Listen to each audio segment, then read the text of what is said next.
Right Sasirekha, ప్రస్తుతం SIB మాజీ chief Prabhakar Rao ఇప్పుడే ఒక కొద్ది క్షణాల క్రితమే ఇంతకు ముందు వచ్చి ఇప్పుడు ఇక్కడ వచ్చి హాజరైతే అయ్యారు. అయితే ఇక్కడ ముఖ్యంగా ఏసీబీ ముందు ఆయన హాజరవ్వడమే కాకుండా ఆయన ముఖ్యంగా ఏవైతే ఆయన మీద ఉన్న ఆరోపణలు ఏవైతే ఉన్నాయో అవన్నిటికి సంబంధించి ఈయన ఈరోజు ఆన్సర్ చేయాల్సి ఉంటుంది. అయితే ఈ ఆన్సర్ దీనికి సంబంధించి ఆల్రెడీ ఇంతకుముందే వెళ్ళి పోలీస్ స్టేషన్లో హాజరయ్యారు జూబ్లీహిల్స్ పిఎస్లో.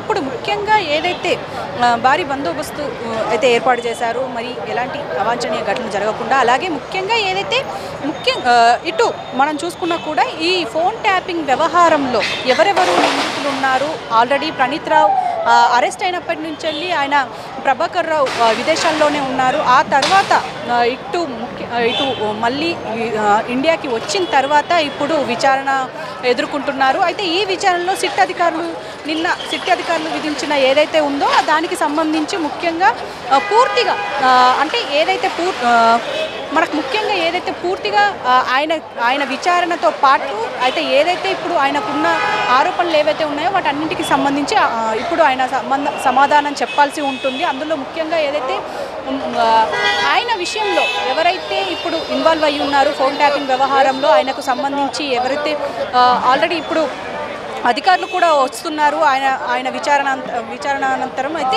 ఇప్పుడు దీనికి సంబంధించి ఆయన మాట్లాడే అవకాశం ఉందా లేదా, మరి ఆయన ఆన్సర్ చేస్తారా లేదా, ఎందుకంటే ఇన్ని రోజులు ఆయన దీన్ని ఎగవేస్తూ వచ్చారు కాబట్టి నెక్స్ట్ మరి ఆయన సమాధానం ఇస్తారన్న ఆశ అయితే చాలా తక్కువగా ఉంది. కానీ ముఖ్యంగా ఏదైతే ఆయన ఇచ్చిన ఇప్పటి వరకు ఆయన హార్డ్ డిస్క్ల విషయంలో కావచ్చు, అటు ఫోన్ ట్యాపింగ్ జరిగిన విషయాలు కావచ్చు, అంటే హార్డ్ డిస్కుల్ని ధ్వంసం చేయమని ఎవరైనా లిఖితపూర్వకంగా ఇచ్చారా అన్న క్వశ్చన్కి కూడా సరైన ఆన్సర్ చెప్పలేదు ఇటు ప్రభాకర్ రావు.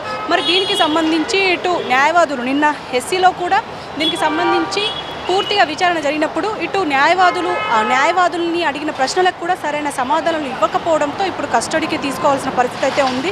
11 గంటలకి వచ్చి ఇప్పుడు హాజరయ్యారు. మరి ఇటు ఆదేశాల ప్రకారం హాజరైనప్పటికీ ఇటు పూర్తిగా మరి దీనికి సంబంధించి మరి ఆయన హాజరైతే అయ్యారు, కానీ మరి నెక్స్ట్ ఆయన ఆన్సర్ ఇస్తారా లేదా అనేది మాత్రం చూడాల్సిన పరిస్థితి ఉంది. ఎందుకు అనంటే ఇప్పటికే ఎన్నోసార్లు విచారణకు వచ్చినప్పటికీ ఇటు సిట్ అధికారులు ఆరోపణలకు తగ్గట్టుగా ఆయన మాత్రం ఏనాడు సరైన ఆన్సర్ చెప్పలేదు. పైగా ఆయన క్లౌడ్ పాస్వర్డ్లు కూడా ఇవ్వలేదు అని చెప్పేసి అయితే ఇప్పుడు ప్రస్తుతం సిట్ అధికారులు ఆరోపిస్తున్నారు. అందులో మరి ఏమైనా ఇచ్చారా ఆన్సర్ అని చెప్పేసి చూస్తున్నారు. మరి ముఖ్యంగా ఏదైతే ఇప్పుడు మనం అనుకుంటున్నామో మరి ఈ ఫోన్ ట్యాపింగ్ వ్యవహారంలో దాదాపు 2023 ఎన్నికల టైంలో కూడా చాలామంది ఫోన్ ట్యాపింగ్ జరిగింది. అందులో ప్రతిపక్షంలో ఉన్న కాంగ్రెస్ నేతలవి కావచ్చు, మరి అందులో ఉన్న దాదాపు 600కు పైగా ఫోన్ ట్యాపింగ్స్ జరిగాయి అని చెప్పేసి 2023 ఎన్నికల సమయంలో మరి వాళ్ళతో ఎవరెవరు ఉన్నారు, అంటే కాంటాక్ట్లో ఎవరున్నారు అన్నది కూడా తెలుసుకునే ప్రయత్నం జరిగింది అనేసి ఇప్పటికే ఇటు రఘునందన్ రావు కావచ్చు, ఇటు ముఖ్యంగా ఇప్పుడు ప్రభుత్వంలో ఉన్న కాంగ్రెస్ నేతలకు సంబంధించిన ఫోన్లు కూడా ట్యాప్ అయ్యాయి. మళ్ళీ ప్రముఖులవి కూడా ఫోన్ ట్యాపింగ్ అయ్యింది అని చెప్పేసి మనకి ఇప్పటికే ఉంది. మరి దీనికి సంబంధించి మరి ఈ ఫోన్ ట్యాపింగ్ వ్యవహారానికి సంబంధించి ఆల్రెడీ ఇటు ప్రణీత్ రావు అరెస్ట్ అయ్యారు. ఆ తర్వాత ఆయన బెయిల్ పైన వచ్చిన తర్వాత ఈయన ప్రభాకర్ రావు విదేశాల్లో ఉన్నప్పటికీ ఇది కొంచెం ఊరట కలిగించింది. తర్వాత ఇండియాకి తిరిగి రావడం, తర్వాత ఈ సిట్ విచారణ కావచ్చు, రెగ్యులర్గా విచారణ వస్తున్నప్పటికీ ఎలాంటి సమాధానం అయితే ఇవ్వలేదు. మరి ఈ రోజైనా సమాధానం ఇస్తారా లేదా అనేది మాత్రం చూడాల్సిన పరిస్థితి అయితే ఉంది శశిరేఖ. ప్రస్తుతం ఇప్పుడైతే ఈవినింగ్ వరకు ఈ విచారణ కొనసాగే అవకాశం ఉంటుంది. దాదాపు మరి ఈ కస్టడీకి తీసుకున్న తర్వాత మరి ఎలాంటి విచారణ ఉంటుంది అనేది చూడాలి. మరి ఇటు కోర్టు కూడా శుక్రవారం దాకా వాయిదా వేసింది కాబట్టి మరి ఈ వాయిదా క్రమంలో ఈ 2 రోజులు మరి కస్టడీకి తీసుకుంటారా లేకపోతే విడుదల చేస్తారా, తర్వాత మండే రోజు మళ్ళీ ఫ్రెష్గా తీసుకుంటారా అనేది మాత్రం తెలియాల్సి ఉంది. అంటే ప్రస్తుతం ఈ టైం అంటే జస్ట్ ఒక 5-10 మినిట్స్ అవుతుంది. ఇటు అధికారులు కూడా వచ్చారు, పోలీస్ అధికారులు కూడా వచ్చారు, అలాగే ఇటు ప్రభాకర్ రావు కూడా వచ్చారు. మరి ఇప్పుడు ఈ సమయంలో మరి విచారణ ఇంకా మొదలయ్యిందా లేదా అనేది ఇంకా పూర్తిగా బయటికి రాలేదు సమాచారం. జస్ట్ 5 minutes ముందే వెళ్ళారు కాబట్టి మరి ఇప్పుడిప్పుడే అధికారులు కూడా వచ్చారు, పోలీస్ అధికారులు కూడా వచ్చారు కాబట్టి మరి ఇప్పుడు కొనసాగే అవకాశం ఉంటుంది. మరి ఈ విచారణ దాదాపు సాయంత్రం 5 గంటల వరకు జరిగే అవకాశం ఉంది అని అయితే తెలుస్తుంది. మరి రేపు సాటర్డే, ఎల్లుండి సండే కాబట్టి ఈ 2 రోజులు మరి హాలిడేస్ కాబట్టి మరి ఈ 2 రోజులు కూడా మరి కస్టడీలోనే ఉంచుకుంటారా లేదా అనేది చూడాలి. ఎందుకంటే ఇటు సుప్రీంకోర్టు ఆదేశాలు పాస్ చేసింది కాబట్టి ఎలాంటి ఇబ్బంది కలిగించొద్దు, అలాగే ఫిజికల్ టార్చర్ చేయొద్దు, ఇంట్రాగేషన్ చేయొద్దు, 3rd degree ఉపయోగించొద్దు, అలాగే మందులు అలాగే ఇంటి నుంచి భోజనం కూడా తీసుకొచ్చుకునే విధంగా ఉండాలి అని చెప్పేసి అయితే ఇలాంటి ఆదేశాలు పాస్ చేసింది. అలాగే ఇటు పోలీస్ అధికారులకు కూడా సూచనలు ఇచ్చింది కాబట్టి నెక్స్ట్ ఏముంటుంది అనేది మాత్రం చూడాల్సిన పరిస్థితి ఉంది. ఎందుకు అనంటే ఇప్పటికే మరి ఎలాంటి టార్చర్ చేయకుండా, అంటే ఇప్పటికే ఇటు ప్రణీత్ రావు గారు, ఇటు ప్రభాకర్ రావు అయితే ఇంతవరకు ఎలాంటి సమాధానాలు ఇవ్వలేదు. అలాంటి ఎన్నో ప్రశ్నలు, ఇటు అసలు మీకు ఆ ఆదేశాలు ఎవరిచ్చారు, హార్డ్ డిస్కుల్ని కాల్ చేయమని ఎవరు ఆదేశాలు ఇచ్చారు, లేకపోతే పాస్వర్డ్లు ఇవ్వకుండా క్లౌడ్లో ఉన్న ఏవైతే డీటెయిల్స్ ఉన్నాయో అవన్నీ డిలీట్ చేయమని ఎవరు ఇచ్చారు, ఏమైనా లిఖితపూర్వకంగా ఇచ్చారా అని చెప్పేసి ఇవన్నీ ఎలాంటి క్వశ్చన్స్ వేసినా కూడా ఒక్క దానికి కూడా సమాధానం ఇవ్వలేదు. తెలీదు, మర్చిపోయాను అన్న క్రమమే జరిగింది. మరి అలాంటిది ఎన్నో రోజులుగా ఇటు ఈ కస్టడీ మరి ఈ రోజు కస్టడీ తీసుకుంటున్నారు కాబట్టి ఇన్ని రోజులుగా ఇవ్వలేని ఆన్సర్స్ మరి ఈ కస్టడీ టైంలో ఏమైనా ఇస్తారా లేదా అనేది చూడాల్సిన పరిస్థితి ఉంది.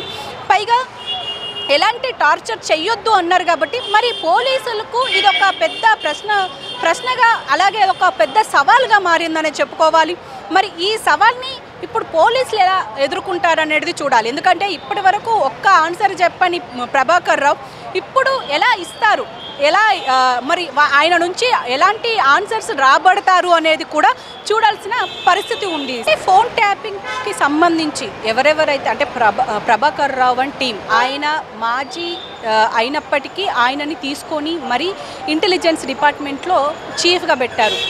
పెట్టినప్పటి నుంచి వెళ్ళి ఎన్నోసార్లు అంటే ఇటు నక్సలైట్స్ మావోయిస్టుల ఫోన్ ట్యాప్ చేస్తున్నామన్న నెపంతో ఇటు నేతలది కావచ్చు, ప్రముఖులది కావచ్చు, ఇట్లా చాలామంది ఫోన్ ట్యాపింగ్ జరిగింది. అందులో ముఖ్యమంత్రి రేవంత్ రెడ్డి ఫోన్ ట్యాప్ కూడా జరిగింది అని చెప్పేసి మనకు ఎన్నోసార్లు ఇటు కాంగ్రెస్ నేతలు ఆరోపించారు. అందులో ఇటు బీజేపీ నాయకుల ఫోన్ ట్యాపింగ్ జరిగింది అని అన్నారు, అలాగే ఇటు సినీ ప్రముఖుల ఫోన్ ట్యాపింగ్ జరిగింది అన్నారు.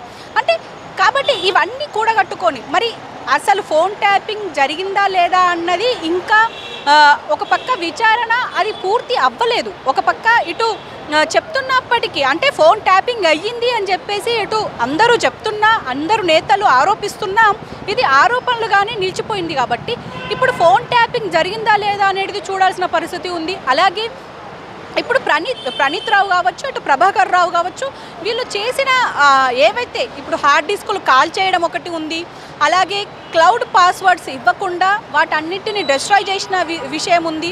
ఇలా చాలా ఉన్నాయి.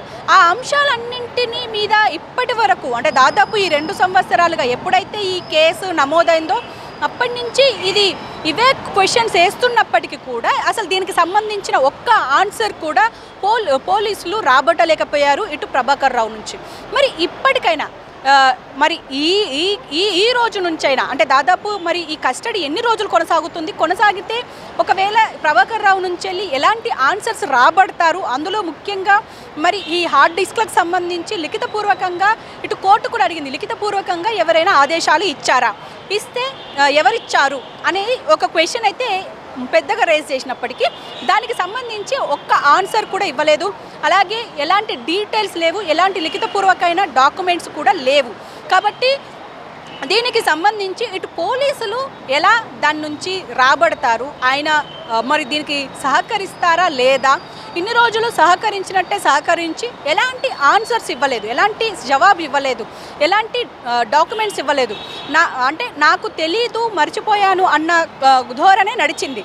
మరి ఇప్పుడు ఏదైనా దీనికి సంబంధించి చెప్పే అవకాశం ఉందా లేదా అనేది అంటే ఇప్పుడు అంటే ఈ విచారణ ఇప్పుడు స్టార్ట్ అయ్యింది కాబట్టి ఈరోజు సాయంత్రం లోపు మనకు ఏదో ఒక డీటెయిల్స్ తెలిసే అవకాశం అయితే ఉంటుంది. అంటే పూర్తిగా ఇప్పుడు ప్రణీత్ రావు ఆల్రెడీ బెయిల్ మీద ఉన్నారు కాబట్టి ప్రణీత్ రావు తర్వాత ఇప్పుడు ప్రభాకర్ రావు ఇతని A1గా ఉన్నారు కాబట్టి ప్రభాకర్ రావు A1గా ఉన్నారు కాబట్టి ఆయన ప్రధాన నిందితుడిగా ఆల్రెడీ ఇటు పరిగణిస్తున్నారు కాబట్టి మరి ఈ ప్రభాకర్ రావు నుంచి ఎలాంటి ఆన్సర్స్ రావాలి అని అంటే ఖచ్చితంగా ఎవరైనా ఆదేశాలు ఇచ్చారా, అప్పుడు బీఆర్ఎస్ ప్రభుత్వం ఉంది కాబట్టి ఆ హయాంలో ఏమేం జరిగాయి, ఎవరెవరి ఫోన్ ట్యాపింగ్ జరిగింది, దాదాపు ఇటు 2023 కాదు అంతకు ముందు కూడా చాలా ఫోన్ ట్యాపింగ్స్ జరిగాయి అని అంటున్నారు. మరి 2023 ఎన్నికల సమయంలో జరిగిన ఫోన్ ట్యాపింగ్కి సంబంధించిన డీటెయిల్స్ కావచ్చు, ఇటు తర్వాత 2024 సమయంలో జరిగిన ఫోన్ ట్యాపింగ్ వివరాలు కావచ్చు, ఇట్లా దాదాపు చాలా అంటే దగ్గర వేల మంది ఫోన్ ట్యాపింగ్ అయ్యింది అని చెప్పేసి ఒక పక్క మాట్లాడుతున్నారు కాబట్టి దానికి సంబంధించి మరి ఈ ఎవరెవరు ఇన్వాల్వ్ అయ్యారు, మరి నేతలు ఎవరైనా ఇన్వాల్వ్ అయ్యారా, బీఆర్ఎస్ అధిష్టానం ఏమైనా ఇన్వాల్వ్ అయ్యిందా, అందులో కేసీఆర్ నుంచి ఏమైనా అంటే ఆదేశాలు వచ్చాయా, కేటీఆర్ నుంచి ఏమైనా ఆదేశాలు వచ్చాయా, అంటే ముఖ్యంగా కేటీఆర్ని కూడా ఇన్వాల్వ్ చేస్తూ ఇటు కొండా సురేఖ మాట్లాడిన విషయం కూడా మనం చూసాం. ఫోన్ ట్యాపింగ్ చేయించిందే కేటీఆర్ అని చెప్పేసి కూడా మాట్లాడారు. మరి ఇప్పుడు వర్కింగ్ ప్రెసిడెంట్ కేటీఆర్కి సంబంధించి ఆల్రెడీ ఒక పక్క కేసు నడుస్తూనే ఉంది. నిరాపరాధమైన నిందలు వేస్తున్నారు అని చెప్పేసి ఆల్రెడీ ఒక పక్క ఫోన్ ట్యాపింగ్ విషయంలో కావచ్చు, ఇంకా మిగతా విషయాల్లో కావచ్చు ఇటు పరువు నష్ట దావా కూడా వేశారు. అంటే ఆయన కాన్ఫిడెంట్గా ఉన్నారు. మరి ఈ కాన్ఫిడెన్స్ మరి ఇప్పుడు ప్రభాకర్ రావు కూడా మెయింటైన్ చేస్తారా, దానికి సంబంధించి మరి ఏమైనా ఆన్సర్స్ ఇస్తారా, లేకపోతే ఇప్పుడు డెస్ట్రాయ్ ఎందుకు చేయాల్సి వచ్చింది అంటే దాదాపు 36 హార్డ్ డిస్క్లని డెస్ట్రాయ్ చేశారు. మరి ఎందుకు చేయాల్సి వచ్చింది, ఎవరు చేయమన్నారు, స్వతహాగా చేశారా, లేకపోతే అధికారుల నుంచి కావచ్చు, ఇటు అంటే ఆయనే చీఫ్, ఆయన పైన ఇంకా అధికారులు ఎవరు లేరు. మళ్ళీ చూస్తే సీఎం కావచ్చు, ఇటు నుంచి ఆదేశాలు రావాలి. మరి వాళ్ళ నుంచి ఏమైనా ఆదేశాలు వచ్చాయా అన్నది మాత్రం చూడాల్సిన పరిస్థితి అయితే ఉంది. మరి వాళ్ళు ఏమైనా ఆన్సర్ ఇస్తారా అన్నది మాత్రం చూడాలి. ఎందుకు అనంటే ఇప్పటికే ఇంతవరకు సహకరించి అంటే వస్తారు, వచ్చి విచారణకు పాల్గొంటారు, కానీ ఏనాడు దానికి సంబంధించిన ఆన్సర్స్ మాత్రం ఇవ్వలేదు. మరి ఈ రోజైనా ఆన్సర్స్ ఇస్తారా లేదా అనేది చూడాలి. అందులో ముఖ్యంగా ఇంతకుముందు చెప్పినట్టుగా ఈ హార్డ్ డిస్క్ల విషయంలో కావచ్చు, ఇప్పుడు ఈ ఫోన్ ట్యాపింగ్ విషయంలో కావచ్చు, మరి ఎలాంటి క్వశ్చన్స్ వేస్తారు, వేసిన తర్వాత వాళ్ళ నుంచి ఎలాంటి ఆయన నుంచి అంటే ప్రభాకర్ రావు నుంచి ఎలాంటి ఆన్సర్ వస్తుంది అనేది చూడాలి. ఎందుకంటే చాలా స్ట్రాంగ్గా నాకు తెలియదనే చెప్తున్నారు తప్ప ఇంకా ఎలాంటి ఆన్సర్ రాలేదు. మరి ఇప్పటికైనా అంటే ఒక పక్క ప్రణీత్ రావు కావచ్చు, ఇంకా మిగతా నిందితులు కావచ్చు, వాళ్ళ విషయంలో చేసినప్పుడు ఇటు ముఖ్యంగా ఎవరైతే ఇటు కేసీఆర్ పేరు అలాగే ఇటు కేటీఆర్ పేరు వచ్చినట్టు మనకు తెలుస్తుంది. మరి నిజంగానే ఆయన వాళ్ళ పేర్లు తీసుకున్నారా లేదా, మరి ఒకవేళ ప్రభాకర్ రావు ఎలాంటి సమాధానాలు ఇస్తారు అన్నది మాత్రం ఇప్పుడు మనకు ఈవినింగ్ లోపు తెలిసే అవకాశం అయితే ఉంటుంది. ఈరోజు సాయంత్రం 6 గంటల వరకు అయితే ఈ విచారణ కొనసాగే అవకాశం ఉంది. మరి ఈ విచారణ తర్వాత మరి కస్టడీలోకి తీసుకుంటారు కాబట్టి మరి ఈ రోజు నుంచే కొనసాగుతుందా, లేకపోతే రేపు ఎల్లుండి సెలవు కాబట్టి మండే నుంచి కస్టడీలోకి తీసుకుంటారా అనేది ఈ రోజు పూర్తిగా తెలిసే అవకాశం ఉంటుంది.